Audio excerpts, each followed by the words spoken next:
ছাগল পালন এমন একটা ব্যবসা যেটা করতে কেউ পছন্দ করে না।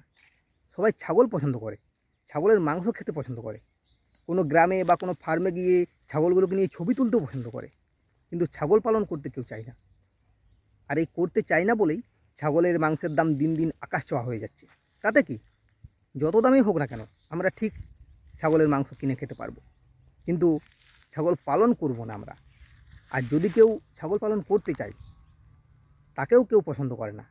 কোনো একটা বেকার ছেলে মেয়ে যদি ছাগল পালন করে সেখান থেকে ইনকাম করতে চায়, সবার প্রথমে বাধা দেয় তার পরিবারের লোক, তার বাবা মা, তারপরে বন্ধু বান্ধব, আত্মীয় স্বজন, পাড়া প্রতিবেশী প্রত্যেকেই বাধা দেয়। আর এই কারণেই বর্তমান দিনে ছাগলের যে চাহিদাটা, সেই চাহিদার তুলনায় যোগানটা একেবারেই কমে গেছে। আর ছাগলের মাংসের দাম দিন দিন বেড়ে চলেছে, আকাশ ছোঁয়া হয়ে গেছে। কেউ ছাগল পালন করে সুন্দর সেখান থেকে ইনকাম করতে পারবে, কিন্তু না, আমরা তাকে ছাগল পালন করতে দেব না।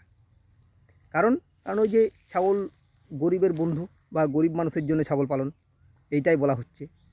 নমস্কার বন্ধুরা, আমি ছাগল পালক রাহুল। এতদিন নিজেকে ভিল বয় রাহুল বলে পরিচয় দিতাম, এবারে আজ থেকে আমি নিজেকে ছাগল পালক রাহুল বলে পরিচয় দিচ্ছি। কেন দেবো না বলো? এতদিন ধরে ছাগল পালন করে আসছি, আগেও করতাম, এখনও করছি, আশা করছি ভবিষ্যতেও করে যাব। তাই আজ থেকে আমি নিজেকে ছাগল পালক রাহুল বলেই পরিচয় দিচ্ছি। সত্যি, যারা ছাগল পালন করে তাদের কেউ পছন্দ করে না, আমাকেও করে না। যে ছাগল পালন করছি বলে সবাই আমাকে খুব ভালো বলে তা না, কিন্তু আমি তা সত্ত্বেও নিজের থেকে করে যাচ্ছি, নিজের ইচ্ছাতে করে যাচ্ছি, কারো সাহায্য নিয়ে নয়। যারা ছাগল পালন করছে একমাত্র তারা ছাড়া ছাগলকে কেউ পছন্দ করে না। একমাত্র সেই কয়েকজনেই যারা ছাগল পালন করছে তারাই পছন্দ করে। তারা ছাগল পালনটাকে নিজের কাজ হিসাবে দেখে নিয়েছে ও সেখান থেকে তারা ইনকাম করছে, আর তারাই ছাগলকে পছন্দ করছে।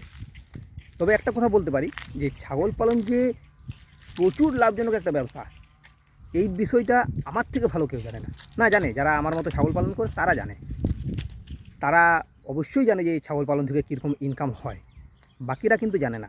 তারা ভাবে যে ছাগলটা খুবই একটা নিম্নমানের ব্যবসা বা নিম্নমানের প্রাণী, এখান থেকে কোনো ইনকামই হয় না। কিন্তু যখন তারা একটা ছাগল কিনতে যায় তখন চড়া দামে ছাগল কিনে নিয়ে আসে। তবুও তারা বুঝতে পারে না যে ছাগল পালনে কেমন ইনকাম হয়। চাইলেই প্রতি বাড়িতে একটা দুটো ছাগল পালন করা যেতেই পারে, কিন্তু না, কেউ ছাগল পালন করবে না। কারণ ওই যে বললাম, ছাগলের উপরে একটা লেবেল সাটানো আছে যে এটা গরিব মানুষের জন্য। আর নিজেকে গরিব বলে পরিচয় দিতে কে চায়? কেউ চায় না। সবাই চাইবে একটা 10,000 টাকা দিয়ে বড় একটা ছাগল কিনে নিয়ে চলে এলাম। এরকম আমাদের গ্রামে প্রচুর হয়। আমি বাকি গ্রামগুলোর কথা বলছি না, আশা করি সেই গ্রামগুলো তো আমার গ্রামের মতোই হবে। আমাদের গ্রামে কালী পুজো আছে, আমি আগেই বলেছি, সেখানে প্রতি বছর পাঁঠা পড়ে, বড় বড় পাঁঠা সবাই কিনে নিয়ে আসে। 7,000, 8,000, 10,000, 12,000, 15,000 টাকা দিয়ে বড় বড় পাঁঠা সবাই কিনে নিয়ে আসে। সবাই দেখায় যে দেখো আমারটা এত বড়, আমারটা এত বড়। কে কত বড় দেবে সেটার একটা কম্পিটিশান লেগে যায়, কে কত টাকা দিয়ে কিনে আনবে তার একটা কম্পিটিশান লেগে যায়। কিন্তু নিজের বাড়িতে একটা ছাগল পালন করে সেখান থেকে যে একটা ছাগল দেব সেটা কেউ চায় না। সবাই কিনে আনতে চায়, একটা কম্পিটিশান করতে চাইছে যে আমার টাকা আছে, আমি ছাগল কিনে নিয়ে আসছি। এই যে একটা নিজেদের বড় লোক প্রমাণ করা বা ধনী প্রমাণ করা, এই জিনিসটা সবাই দেখাতে চায়, যতই তাদের কাছে কিছুই না থাক। কিন্তু নিজেকে একটা বড়লোক প্রমাণ করা, অপরের কাছে প্রমাণ করা, এই জিনিসটা প্রত্যেকেই মানে দেখাতে চায়, তাতে কারো কিছু থাক বা না থাক। হাতে গোনা আমাদের মতো কয়েকজন মানুষ আছে যারা ছাগলটাকে ভালোবাসে বা তারা জানে এখান থেকে কীরকম কী ইনকাম হয়। আমি প্রতি বছর আমাদের গ্রামেই ছাগল বিক্রি করি, পাঁঠা ছাগল বিক্রি করি প্রতি বছর। প্রত্যেকেই আমার কাছ থেকে কিনে নিয়ে যায়। প্রত্যেকেই বলবো না, কারণ প্রত্যেককে দেবার মতো এতগুলো ছাগল আমার কাছে থাকে না, অনেকেই কিনে নিয়ে যায়। মোটামুটি প্রতি বছর কম করে হলেও আমাদের গ্রামের কালী পুজোর সময় মোটামুটি 5টার থেকে 10টা ছাগল আমি বিক্রি করি। 5টার নিচে করি না, আর 10টার উপরেও করি না, এর মধ্যেই আমার থাকে। আর এক একটা ছাগলের কম করে হলেও 7,000 টাকা দাম, 7,000-এর নিচে আমি বিক্রি করি না। 7-এর উপরে যায় তবু নিচে আমি করি না, আমি গড় 7,000 ধরি। শুধু ছাগল পালন না, গ্রামীণ অর্থনীতির যেটা মূল ভিত্তি, কৃষি ও পশুপালন, এই দুটোকেই কেউ পছন্দ করে না। তবে বিভিন্ন বড় বড় ব্যবসায়ী এই দিকে ইনভেস্ট করে কিন্তু কোটি কোটি টাকা ঠিক কামিয়ে নিয়ে চলে যাচ্ছে। লসটা হচ্ছে আমাদের গ্রামাঞ্চলে যারা এই ব্যবসার উপর নির্ভর করে থাকে বা এটার উপরে তাদের রুটি রুজি চলে, তাদেরই লস হচ্ছে। কারণ ওই যে তাদের এই দিকে আর সেভাবে মন নেই, তারা আর মনোযোগ দিয়ে এই কাজগুলো করে না।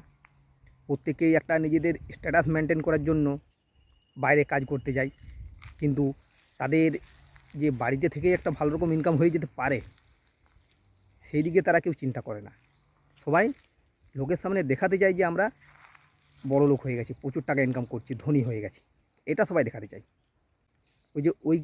এই কারণেই বললাম যে যারা ছাগল পালন করে তাদের কেউ পছন্দ করে না, বা কেউ ছাগল পালন করতেও পছন্দ করে না। সবাই ছাগলদের ছবি তুলতে পছন্দ করে। গ্রামে ঘুরতে এলো বা গ্রামে থাকে, কোনো একটা বাড়িতে গিয়ে একটা ছাগলের বাচ্চাকে নিয়ে একটা ভালোভাবে ছবি তুললো, একটা ভালো রিলস বানালো, সেই রিলসটাকে ফেসবুক ইউটিউবে আপলোড করে দিল, সেটার থেকে লাখ লাখ ভিউ এলো, সেটাতে তারা খুশি। কিন্তু একটা ছাগল পালন করে সেখান থেকে যে কিছু ইনকাম হবে, এই ব্যাপারটা তারা একদমই চায় না। মানে কেউ পছন্দই করে না, একমাত্র যারা এই কাজটা করে তারা ছাড়া। যাই হোক, নিজের কিছু অভিজ্ঞতা আজকে আমি তুলে ধরলাম। আশা করি যারা ছাগল পালন করছো তাদের এই ভিডিওটা ভালো লাগবে, বাকিদের হয়তো না লাগতেও পারে।